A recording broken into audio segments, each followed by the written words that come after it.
Finally. Okay. All right. Woo. Oh my gosh. It has been forever since I've done this.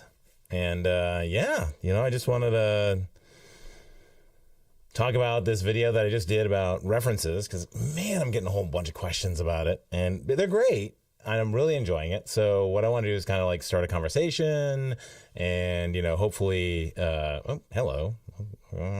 Whatever. And hopefully we can, get you all straightened out. So anyway, my name is Jack Carrington, but been forever since I did this. I used to do this all the time, then now, I don't know. So I'm hoping to do it again. Hoping to be a little bit less flustered next time. But anyway, so yeah, I came prepared. So let's talk about some of the things that we did here. So, okay, so what was I doing? I created a video around basically references. So the idea was a lot of folks have issues with references and understanding the difference between objects and arrays and how those are maintained in memory. And so what I wanted to do was do a video specifically on that. And I started off actually with the heap and the stack. Let's see, I actually have even diagrams. Check this out. Got diagrams so we can actually diagram our stuff. So basically start off with how I understand memory is managed in JavaScript. And then, and so we can kind of learn why references are the way they are. And a classic example, I guess, would be, okay, so let's bring up a JavaScript Quagga file, yeah, let's see. So if I have some data, all right, so I have main, so function main. And we'll have some data, so person. And we'll have a name, there you go, perfect, love it. All right, then we're gonna send that to another function. We're going to send person, and we're going to console log that out. Person there, right? So that's pretty cool, right? So person there is going to be what name? There, perfect. Okay, awesome. Do the same thing up here. Of course, that's not going to work, so let's go make another function.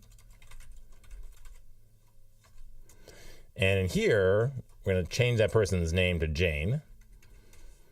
And we're going to console log out that person there and there.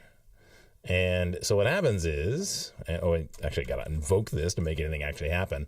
What we can see is we start with name of John, and it comes up here. We get to another function, name of John. This mutates that object reference, the key on that object, and then bouncing back into main again, we actually get, oh, that's beautiful. We actually get name is Jane. Oh, sure. Okay, there we go. Yeah, so that actually, it mutated the data in place. And the reason is because they're sharing a reference between, they're sharing a reference between those two functions. And that's the way that JavaScript sends objects and arrays from one function to another. And the reason is simple, right? It's an issue of copying. You don't want to copy data as you send it down because that data could be arbitrarily large. And I actually, here, I'll bring up some JS bench metrics. So a bunch of y'all were like, okay, so one thing, we don't like spread, right? Because if you copy data, then that's going to be this is supposedly this ... incredibly slow. So what we'd rather do is JSON stringify. And we'd stringify it, and then we'd parse the stringified output, and you get copied. Another option yet again is to do like an array.from. That's basically before we had spread, we had array.from. And then there's also structured clone, which is effectively just a nicer version of this JSON parse, JSON stringify thing, which actually handles more of the edge cases. So it's a really cool program, by the way, JS Benchmark, love it. Okay, so let's try this. Let's actually run all of those and see what happens. Okay, so on my machine, I get 3 million ops per second of copy with spread. So there's 1,000 keys we're actually copying. We made an array of basically 1,000 items, and we're copying it. And we can do that 3.2 million times a second with a spread. With a stringify, we can do it exactly 55,000 times a second. So, big difference. there, obviously. Array.from is very similar to the spread. Basically, as I mentioned, like that was just basically the old version of a spread. So what we can see is actually JavaScript is smart enough to actually like figure out that this is actually just a copy. And then the structured clone is slightly better than JSON stringify, which is interesting because it actually didn't used to be better, but it is. So yeah. Okay, so when it comes to copying, you don't have to be worried about spread. I hear that a lot, like, oh, spread's terrible. You don't have to worry about spread. It's actually, it is very, very fast. It is creating new memory, though. I mean, all of this is creating new stuff. In the case of copied, we're getting a new value called copied that has a new reference in memory that has exactly the keys from the previous version. Same thing here. You're copying. Although this is there is a difference. This is a deep clone. And this is a deep clone. The structured clone and JSON stringify are both deep clones. The array from and spread are both shallow clones. But in this case, it's shallow, so no issue there. All right, yeah. Okay, so what else? Yeah. Okay, so let's talk about comparisons and use effects and things like that. So let's go back over into our code and take a look at some things. So I'll get rid of this. Don't need that anymore. And we have an app.jsx file. This is a Vite that's running this app. Let's go take a look. So we'll get rid of the sort example for the moment. We'll have a counter. And we're over in our counter and bring up the console. Yeah, nice. Okay, cool. So what we want is every time this counter changes, we want to get an output there of a new count. And that's not happening. So let's go take a look over on what counter and see what the deal is. So the issue with counter is it's got this effect in there. That effect is looking at count, but its dependency array is empty, which means it's only ever going to run once. That's why we see this, run twice, but that's because we're in strict mode. But you can run it every time by just adding that as a dependency. And what's actually happening, so let's go over here, right? Okay. So what's actually happening in real life underneath the hood there is that React is doing something like this. So it's doing like dep array dot sum dep versus old dep. So it's got like a dep, and then it does an object is of the old dep or the current dep versus the previous dep. And it says, well, okay, if any of those is false, meaning that the object is not one over the other, like in this case, the previous value of count would be, say, 13, and the new value of count is, say, 14, you would get object.is is false, because object.is between two numbers. We can try that again. Let's see, JavaScript over here, we can say object.is 10 and 20, and that's false, right? And yeah, let's keep that around because that's actually really handy. So that's why we now get a good counter there. But let's go and say instead that we want to go and manage that data using an object. So we'll go over here, we'll go back into our app. And instead of doing counter, we'll use counter using object. So in the counter using object, we're going to have a state where the state is an object that contains the count, and we're going to depend on that. So let's go and start the same idea here. So save that, and we'll go over here to counter. And we'll get that counter with object.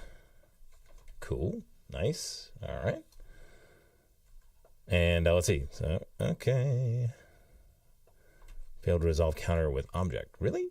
Oh, counter using object. Sorry. Okay, so new count 0, but we can see it's actually doing stuff. So what's actually happening here? So again, counter with object. We start off with an empty dependency array.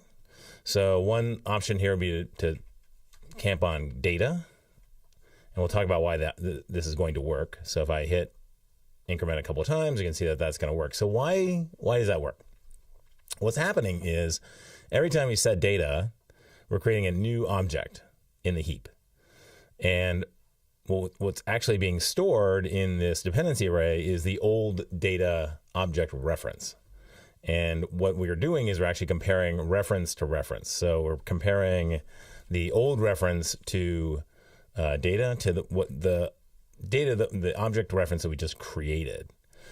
All right, so let's go and talk about how fast that is. So we'll go back over here to our benchmarks. So I've created, again, some data. We got big data, got 1,000 keys, got 2 objects here, A and B. Both are big data in this case. And let's see. So we can do what React is going to do, which is basically just look at these 2 bits of data. So the old value would be A and the new value would be B. And in this case, they're the same. So we're going to tell, we're going to say that, there's no change. So that's actually, all of these should evaluate to no change, which is fine. They all do. And we'll see how fast is this stuff.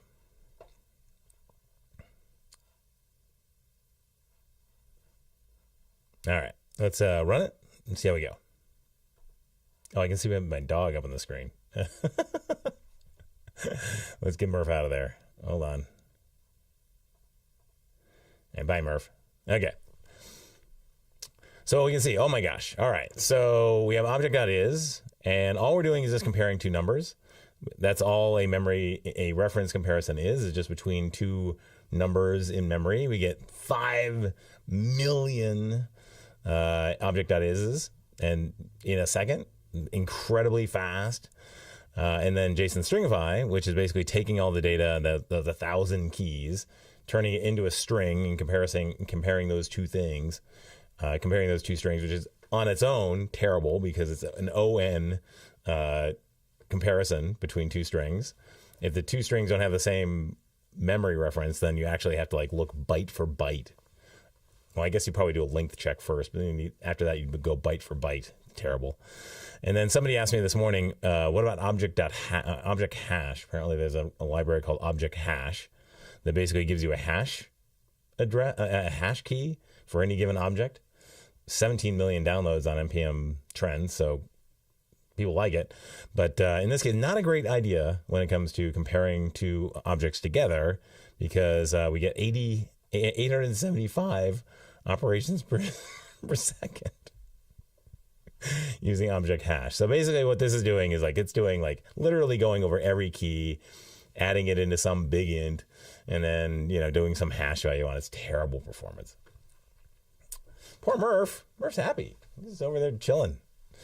Yeah. Okay. So yeah, that's why you want to compare references, and that's basically why React chose to use this reference mechanism that people have issues with. It seems like it's a pain. Why wouldn't you just copy data? But the reality of it is that it's just wildly performant versus any other option that would involve copying data. All right, let me see if I can get some. Oh, wow. 90 people watching this. This is cool. Hi, guys.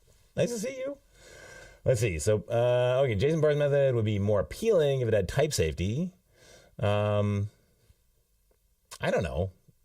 I mean, really? So one of the issues with the whole JSON parse thing is that it actually doesn't fully work. There are certain types of data that JSON stringify can't actually stringify. That's one thing. It can't handle circular references. Somebody this morning was actually object key insertion order matters when it comes to JSON stringify. So you would, if you had one, actually we can go and test that, but so it's got other issues. I don't know, type safety wise, I guess, okay. Primitive reference, trying to understand what he's saying. Sorry. Parse stringify will also cause some null values to clear out. Okay, maybe. Undefined, I think, never shows up in JSON, but I think null does. Okay, so let's see. What are the various VS Code plugins I use? Trying to copy Java. JavaScript objects have hashes. Oh, wow. Okay. Yeah, that's true. Every Java object is hashable, kind of at the base layer. Okay. Yeah, I definitely wouldn't do that though. It's a bad idea. Let's see what other benchmark here is. Okay. Oh yeah, that's just the one minus the object hash, which is crazy. Actually, let's go check that. Let's go check the thing about the JSON stringify with null and all that. Okay, so let's see. Object. Okay, let's take a look. Const. I don't know. V1 is JSON stringify. Key value. All right, so how about AA, BB? Okay, cool. Or AB, B is B. And then B is also B over here. So we'll just check ordering. Does ordering make a difference? V2. Wow, that's interesting. All right, so BB, cool. What are you getting out here? Come on, show me. BBAA versus A. Yeah, the guy's right, actually.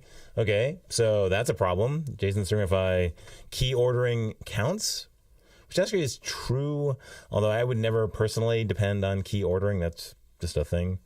Also, JSON stringify A1, and B is undefined, and C is null. Let's see. Yeah, okay. So it removes any undefined properties. So B is undefined, so it comes out. That's actually nice. I'm okay with that. That's fine. I've definitely done that before. I've like nulled out things using undefined, or not nulled, but remove things using undefined. Like a classic is if you're logging sensitive data, on every request, or potentially sensitive data, like a password or something like that, you just, password is undefined. So it's like, JSON stringify all the request data, rec data, and then just get rid of the password, undefined. Yeah, something like that. And that'll give you, that'll sanitize the data to a certain degree. Obviously, it depends on what password is and all that.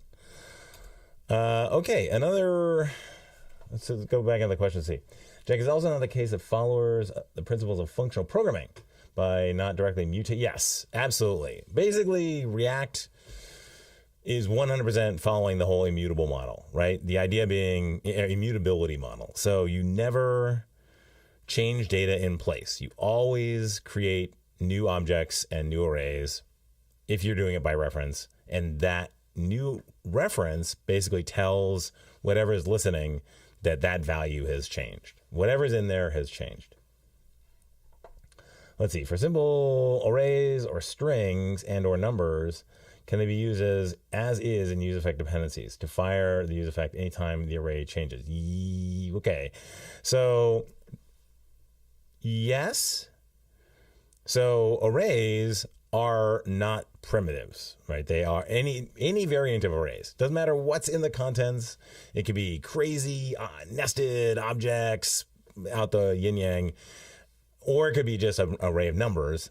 Those two are treated exactly the same way. It's always references, and React is always going to compare them the same way. It's going to be object.is, old reference versus new reference.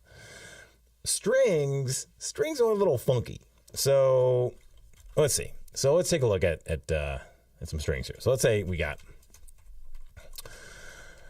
string 1, S1 is high, and S2 is S1, right? So that's going to give, what's that going to give us? Well, that's going to give us S2 is going to be high, right? Makes sense. Makes total sense. And S1 is going to be high. Now, if I set S2 to something else, note that S1 hasn't been changed, right? It's still the same thing, but S2 is now something else.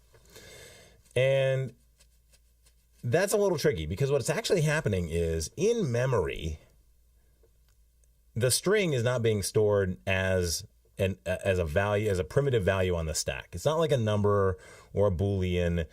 It has no fixed size, so you don't want to put a string on the stack. So what JavaScript is doing is it's actually allocating a string out in the heap, and then it's got a reference to it, but it's treating it like it's a primitive. And that's just the nature of scripting languages. All scripting languages that I know of treat strings like primitive values. So numbers, booleans, null, undefined, strings, they're all compared by value. And that's just the nature of a scripting language. Arrays and objects are all compared by reference. And yeah, so if you did like me, 15 years in like the C and C++ coal mines, that's a different thing. Like when you get into systems languages, in particular C and C++, a string is a much more complex beast. It's a pointer, just a memory. It's hairy. So thank goodness that JavaScript actually handles all that stuff for us. But that being said, if you do something like this, where you do, let's see, two strings, let's see, are the same. Hello equals hello. This is the worst case, actually, for string comparison, because those two strings are out in memory as two different strings. They both have the same size, and they both have the same length, and so it's actually going to have to go character by character to see if they're exactly the same, which is not great. So that's awful. Let's go back into it. So, okay, this has been the most common use case. Thanks for clarification. Thank you. You're no problem. I'm here to help. That's what I'm here to do. I'm here to try and help you guys get over the reference issues. Okay, so even though strings are objects, strings are not objects in JavaScript. They're treated like primitives. In C and C++, actually, yeah, there's a couple of different flavors. There's char star, which is like your more primitive string. There's, if you use the STL, there's string, C string, and there's it's a mess. God, I don't miss it at all, actually, ever. Like I do a little IoT programming now and again, and I don't miss it at all. Okay, does actual Node.js use Node.jip or something else? Okay. Node.jip is, I guess, to connect to native code. So does it use it itself? Probably not. Okay, so more customizable version of JSON forms would be internally. Do you have any advice for me? Cool. That's a weird sounding keyboard. What computer are you using? I'm using a Mac Studio, and the keyboard is a weird Freestyle 2 by Kinesis. I broke my arm a couple months back, and I couldn't actually get my wrist into a regular position anymore. And so I ended up getting one of these cool split keyboards, and I think I'm just kind of slowly getting used to it. So, there's that. You can call methods directly on strings. That is true. That is true. That's interesting. C# is like the best language when it comes to a language where like basically everything is an object. Like numbers have methods, strings have methods, everything has methods. JavaScript is a little kooky. Like some things have methods and other things don't. And numbers don't have methods. Null and undefined don't have methods. Booleans don't have methods. You can do the wrappers though. I guess you could say new string. Or new number. Okay. How to actually use memory tab from DevTools. Okay. Yeah. Okay. I should definitely do a full video on that. I apologize for the name of the title. The title that was talking about memory leaks. It was mostly about memory usage or memory, the way it works. Okay. How about fast JSON stringify? Okay. I'm down. Let's go. Let's do another test here. Okay. So hold on. Fast JSON stringify.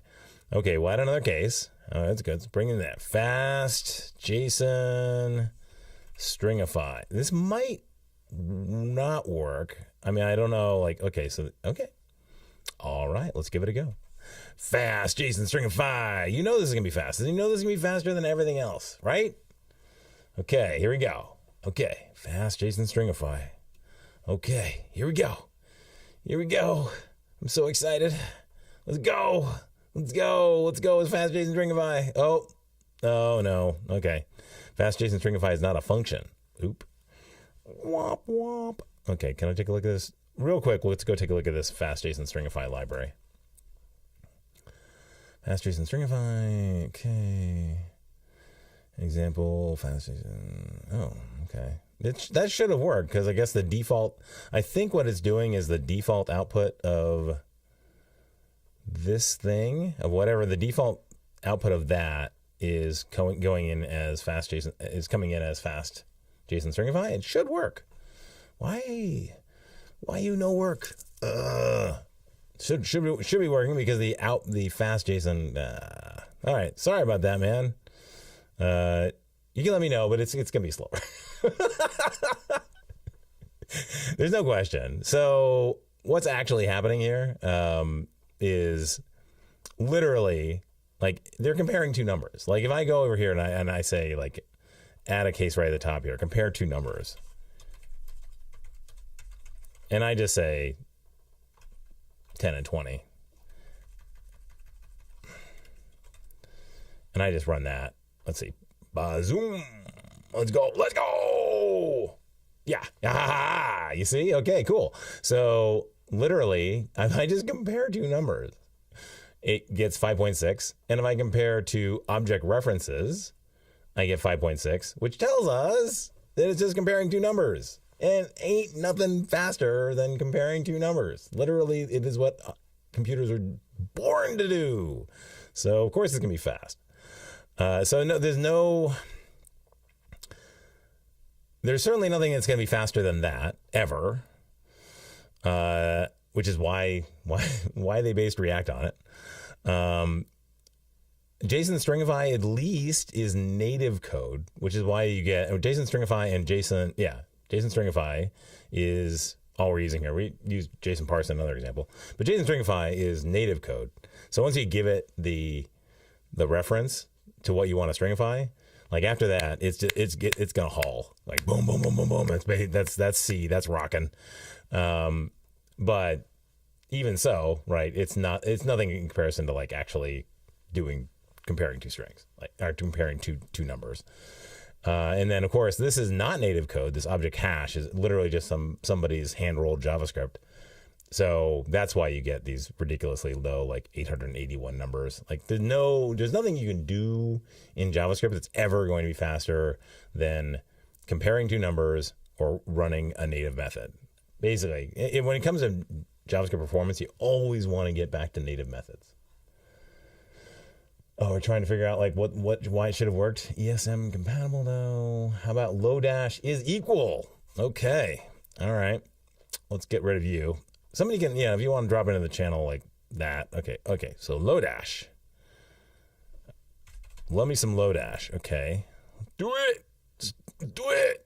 Lodash is equal. So Lodash is equal.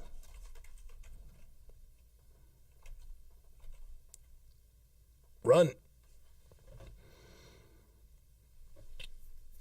Oh, that's pretty good. Okay. Yeah, so that's clearly just falling back on a reference hash, a reference check. Doesn't Lodash usually put up their code for stuff? So what is equal? Like he used to actually put up the code for it. The actual implementation. I guess not. But that's good though. That's great. So it might be what they're doing is they're actually looking to see, or maybe it's just a simple wrapper around object.is. Object can compare directly. They're inherited and enumerable properties are not compared. Yeah, okay. So it's a shallow comparison based on reference. Functions and DOM nodes are compared strictly, but with the triple equals operator. Yeah, basically the same thing. So in this example, we're comparing two variables. Okay, yeah. So yeah, that's good. I don't know why you'd ever use is equal. A lot of Lodash really doesn't make sense anymore, just because it's exactly what a lot of stuff got rolled into JavaScript, so we don't really need it as much anymore. Is comparing two bools faster? Good question. I mean, now it's just getting silly, but like, okay, let's see. Compare two bools. Okay. Compare bools.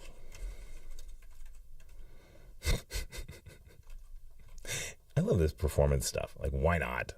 Let's just go. In fact, actually, true and false. Let's see. Run. Nope, not faster. How about true and true? I mean, I wouldn't imagine that being. Why would that be faster? No. Oh, yeah. It's the same thing. I mean, basically, I don't know the exact implementation, but my guess is that any value, any variable, key, anything that's going to be a storage of data in JavaScript is probably going to be a long int or something like that. And maybe they're going to mask off a couple of bits at the high end to tell you what it actually is. So, for a number, it'd use the majority of that long int or something. And that's why it's so fast. They can just mask off. They can figure out what it is by just looking at the bits on the high end and then say, okay, if it's two numbers, I'll just mask off the bits and then compare the numbers. I think that's why we got like big int as well. Okay. jQuery fast implementation. Okay. Equals some deeper comparison. It said shallow though. Lodash equals a shallow compare. I'm sure that there's a deep compare in here somewhere, but that ain't it. Somewhere else. Is object, a plain object. Yeah. I don't see any. Oh, there. Clone deep. Is there a compare deep though? There should be. Is equal with. There should be a deep compare in here. Is match? No. Yeah. Is object like? Oh, I see. Okay. Yeah, that makes sense. Cool. Let me go. Let's continue on. Lemma asks, why so slow? I don't know. Primitive values. Okay. So another one's very cool. So let's go back. Let's go and play with NextJS for a second because there's some cool stuff in there. All right. So let's go. Let's get rid of this and have an interesting little look at this. Okay. So what's actually happening here? So we have a NextJS app router application. Over here in our API route, we've got a JSON endpoint that can return the time. So let's see, localhost 3000, API time. What is it called? Timer. Right? Okay, so, every second or so, you can hit it, and it just gives you seconds. We actually have milliseconds, but we're going to flush the milliseconds and just go with seconds, right? So no matter how often you hit it within a single second, it's only going to give you back that second. Makes sense, right? So now over in our page, we're going to call API timer, and it's going to start with this big old number, and it's going to give us our elapsed time. And so that's the delta between when the page started and now. So server time is kind of going, and we cleave off the first version of server time, and we say that's a start time, and then we give our elapsed time. Problem is, we go over here, we can see that this use effect is overfiring. So what is use effect doing? Well, use effect is running the fetch of the get, right? So we're calling API timer, that's the local one. We're getting the response back, we're setting the server, we're setting the start time if we haven't already, and we're doing it every 100 milliseconds. And so what we're getting is every 100 milliseconds, we get a new JSON object back. And this use effect is looking at the server response, which is that JSON object. And it's looking at the start time. Now start time never changes. So that's good. After the first time, actually start time changes. But once it's set, it's good. But that's why, so why is this use effect firing over and over and over again like that? Like it's going and saying like, okay, wow, look at this. Like it's hitting use effect firing like 10 times for every one. So what we wanted to do is only fire the once. Now, how would you solve this? So, okay. One way to do it, obviously, the dumbest way is only go once a second.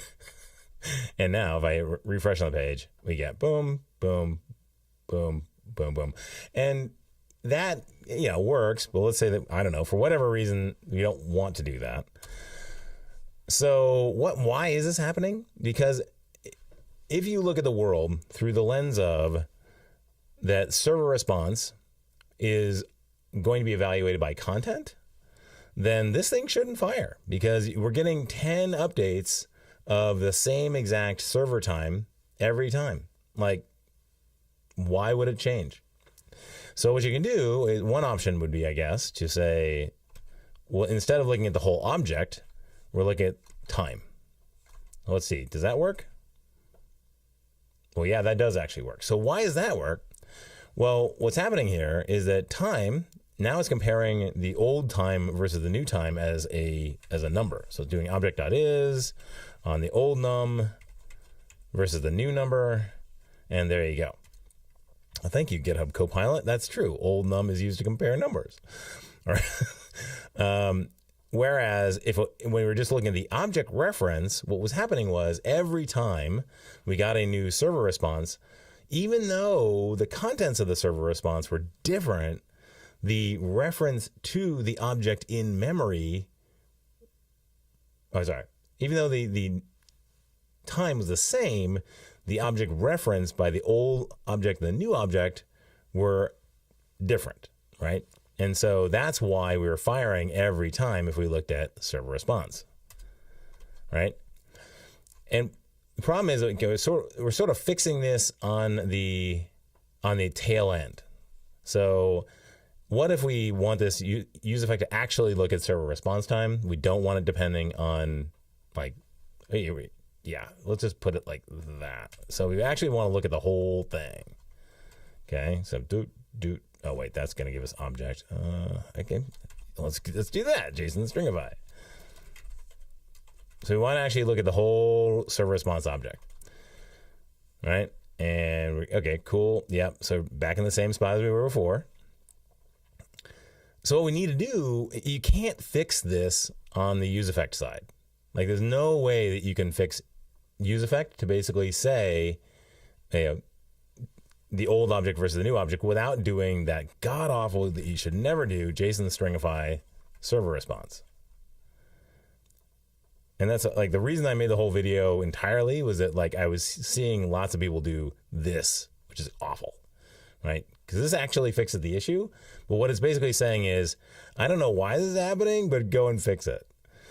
So the real fix is actually to go back here and look at the current version. So we got our data back from the server. So if you wanted to use JSON stringify, this would be the place to do it.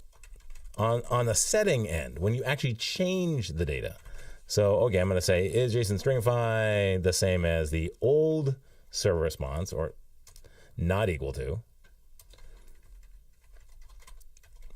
and only set it then. Okay, now let's give it a try. That's weird. Okay. Could be. I think I know what. Okay, I know what happened. I'm actually. Yeah. Okay. I need the old version and the new version. So this is the old response, and this is where I want to do it. And I want to return the new response if it's different. And I want to keep the old response if it's the same. Cool. All right. Refresh. Wow, come on. Be nice to me. So let's see. Hold on. The old response. Oh, wait. Duh. Okay, there you go. Yay! I do know what I'm doing. Amazing. Okay. So the reason that it didn't work before is because this function in here is actually a closure and was only created once. So server response actually started off as null, and it would basically just look at server response, and server response within the context of this closure is forever and ever going to be null because it started off with that. So we needed the current version. We needed the current state of old response of the server response. So that's why we use the function variant of the setter. and that'll give us the current version. That's how you kind of get around the closure issues with useState. And then we go and take a look at the new reference that we got just right then, and the old reference that we had. Let's go, and then we check them out by their contents. And if the contents are different, then we take the new reference. Otherwise, we just return the old reference. And yeah, there you go. So that basically, it has the effect of what I would call stabilizing that reference. And that's really what you want to do. If you have issues with useEffect, when it comes to arrays or objects inside of the dependency array, more than likely, the issue is not with the useEffect itself. It's with whatever is setting that value someplace else. That it's oversetting or undersetting or not setting it correctly. What are my initial thoughts? Okay, so let me go back into the comments. Okay. Is there a native way for it? There's a native way for is equal? Okay. Having my ass up. Okay. Warn you if you don't include as a reference when you use a hook in the dependency array. And it's just too easy to just auto fix and add the object to it. I think I hear what you're saying there. Let me think about that for a second. I thought the idea was that you were going to discuss what do you do when you want to fix the dependency array only to update an object's key value changes. Right. Okay, so I think that was one option that we did it. One option we did was to just go and depend on the key itself, which is really good, by the way. Like, that's actually a really good way to fix dependency arrays. Just depend on the stuff you want to depend on. Don't just depend on everything.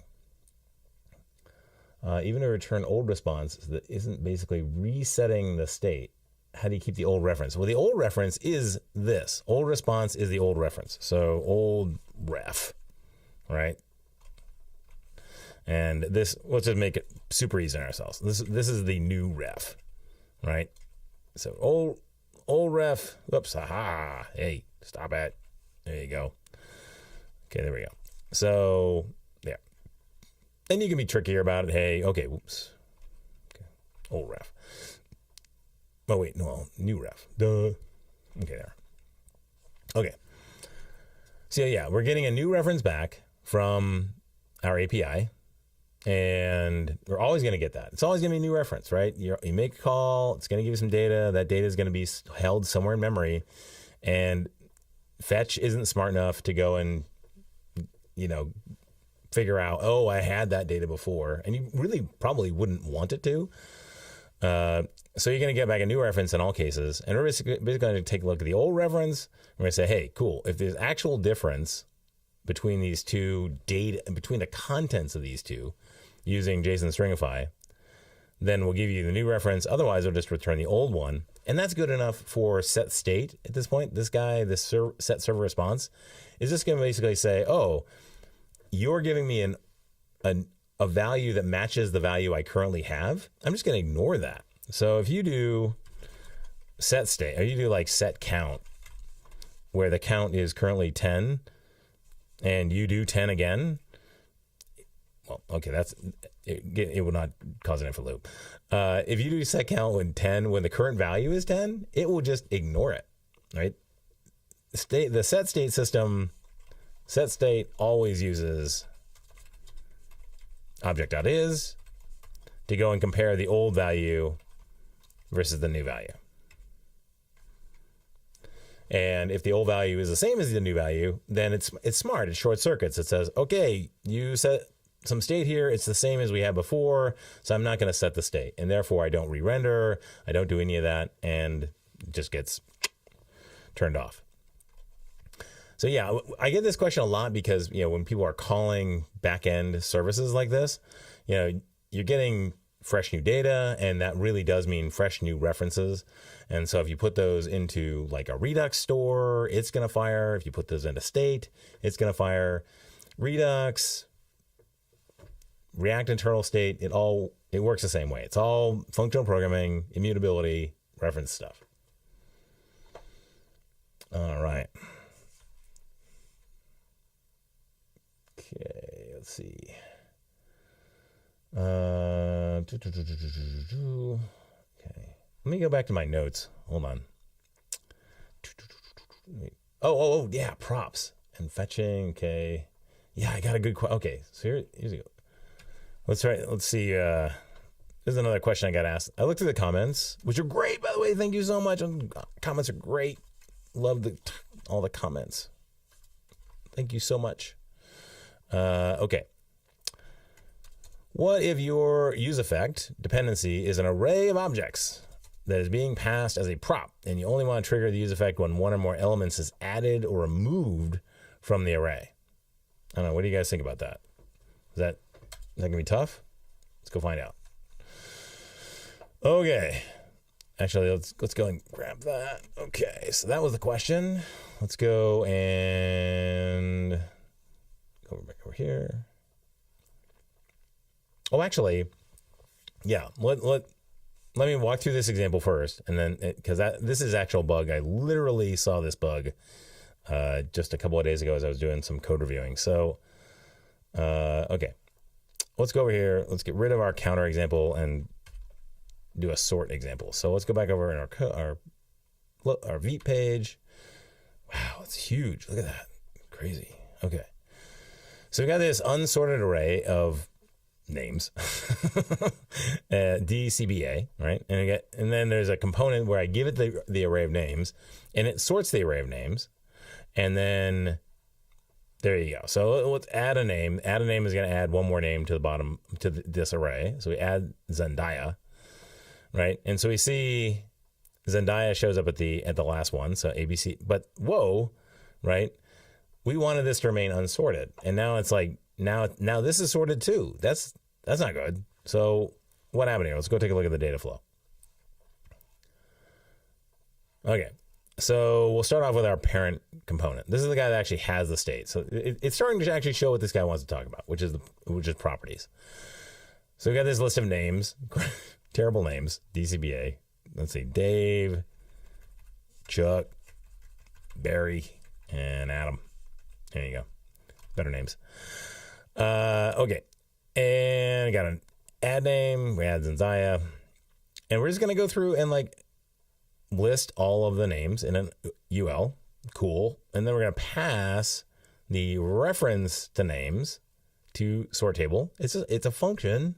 Just like another function. Same thing. It's just there's no magic about a React component. It's just a function. So sort table, it gets names, and then it sorts names, which you think might be a good idea, I guess. I don't know. And then we go and we sort the names. We put out this sorted thing, and we iterate through the names just like we did before, but these are now sorted. Let's try it again. So, okay, we'll go back over here. Dave, DBA, DCBA, and then sorted, and then add a name, and now we're messed up again. So what's actually happening? What's actually happening is, if you look in memory, we only have one copy of our data. So down here, we got our data. We got Dave and Chuck and Barry and Adam. And that's called whatever, names, right? Get rid of that. Okay, cool. And so this is the call stack, right? This is actually what's in memory for this function. What's one? This is the sort parent stack. So cool. And then it calls that sort table, and it sends it what it's calling names as well. And here's the problem. So sort table actually has a reference to exactly the same object in memory. That's actually good, right? Because if you're not going to change it, that's fine. But then sort, because sort harkens from the way back of JavaScript, sort actually sorts in place. So when this sort fires on line 4, what actually happens is in place, in memory, this actually changes. Like it changes to, wow, okay, to Adam, Barry, Chuck, David, did I actually get that right? I can't imagine I would get that right. I did. Oh my God, I did. That's crazy. So that actually, okay, so it changes names in place, right? And that's why, if I go back over here, that's why on the first render, it looks good, because at the point at which I do my little UL here, these names aren't sorted. Then I call this function. That function then sorts its stuff, then sorts the same data, and then prints it out, or whatever. Expresses a JSX, React create element, all that fun stuff. And that's why like that works on the first render, but then when I add a name, I force another render that then, so I then take the existing names, which are now sorted, and I add Zendaya to it, and now these guys are sorted. So what I need to do is I need to figure out a way to only make a copy of this guy, so that and then change that copy. So I need to take that guy. I need to make another item in heap, and then I need to point my guy at that item in heap. Let's see. So you guys use this thing? Okay, hold on. Ugh, God, what a mess. Okay, come on, be nice to me. Trying to teach people things. Be nice, computer. All right, whatever.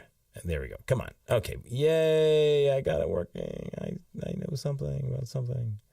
Okay, cool. So we want to make a new thing, and then, but clone it off of the other one. So what do we do? Well, there's a couple of different ways we can do that. One, we can say like sorted names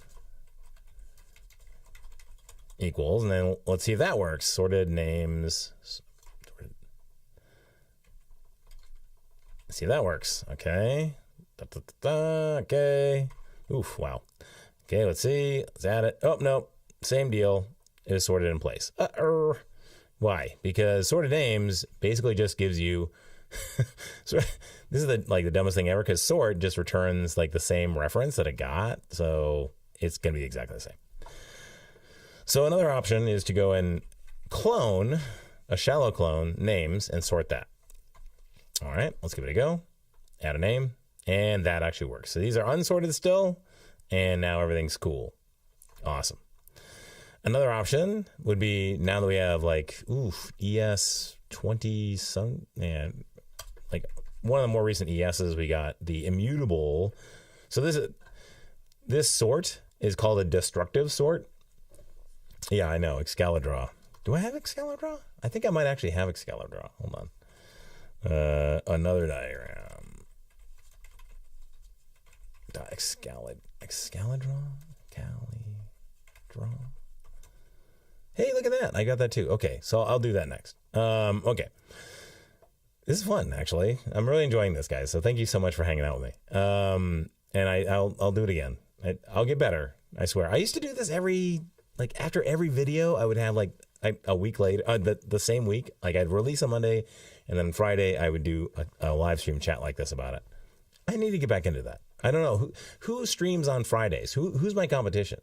When do Theo and Prime stream? I cannot compete with those guys. So I need to. Are they on Fridays? Are they on Thursdays?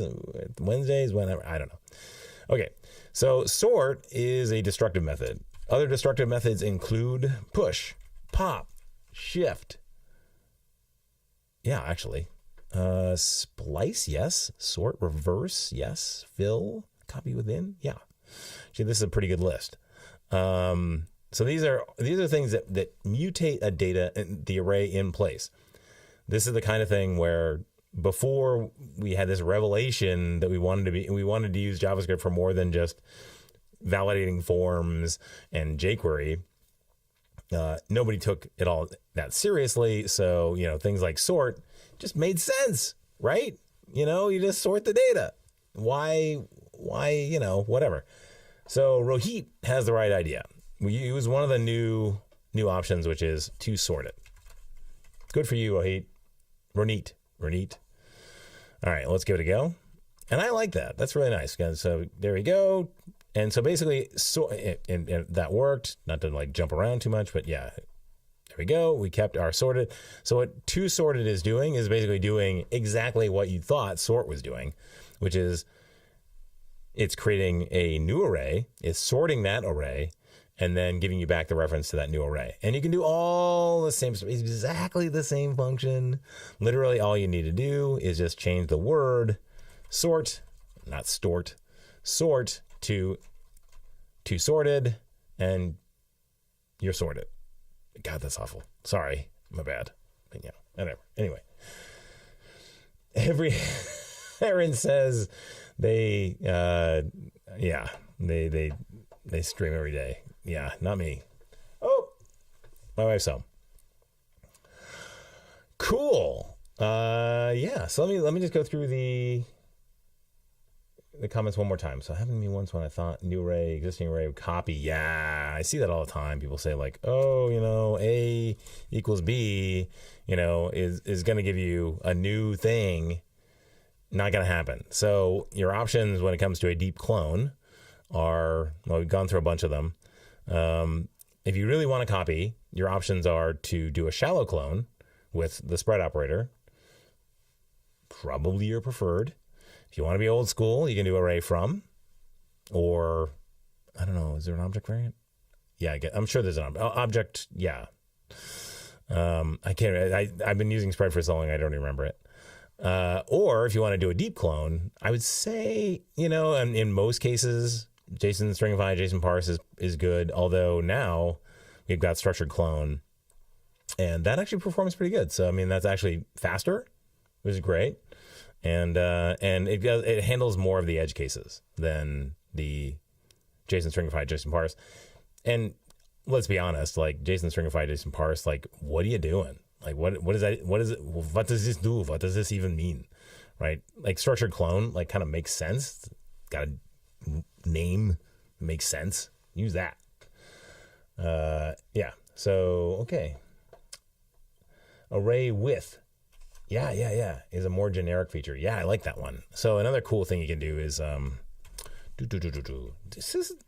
love how JavaScript is evolving. So A and B, I say A, 1, 2, 3, blah, blah, blah. All of so you can say a.with. So hold on, let me just make sure console.log A, console.log A, okay, whatever, and then array console.log. How about that? A.with item 1 is going to be 50. There you go. So that's basically a new copy of the array with the index and the new value. That's it. Okay, and let's see. So other ones. There's two spliced. Right. Okay. So that one is going to, yes, it's like the offset, the number to delete, and then the item to add. And the items to add. God, it's awful. It's a terrible API. But basically maps to splice. And then I think there's a couple more. Obviously. Basically everything that had...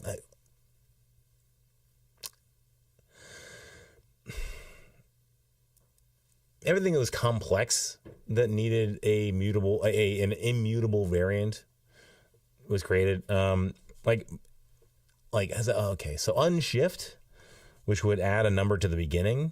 So you do something like, B is 55 with everything else after it, right?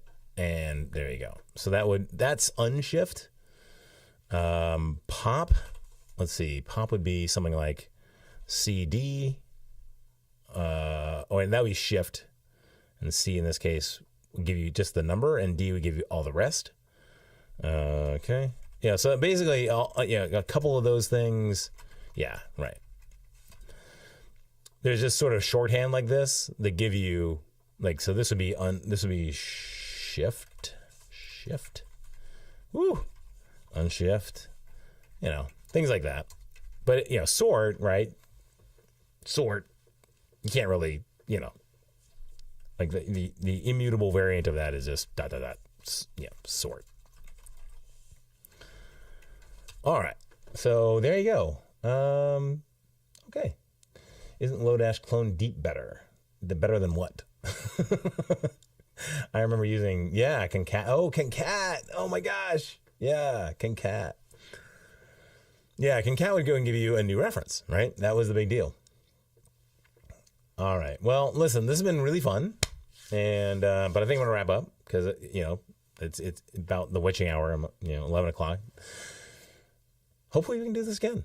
I really enjoyed it. And, I hope you guys come around again and we'll see.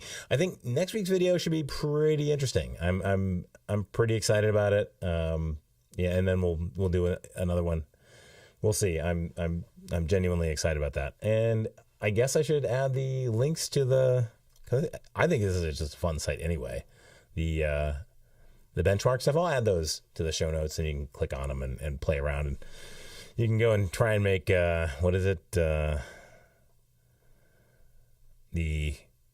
Lodash, you make Lodash work or whatever else we were trying. Yeah, we were trying a couple of different variations, but yeah, love it. So good, so much fun. Thank you so much, and I'll see you next week.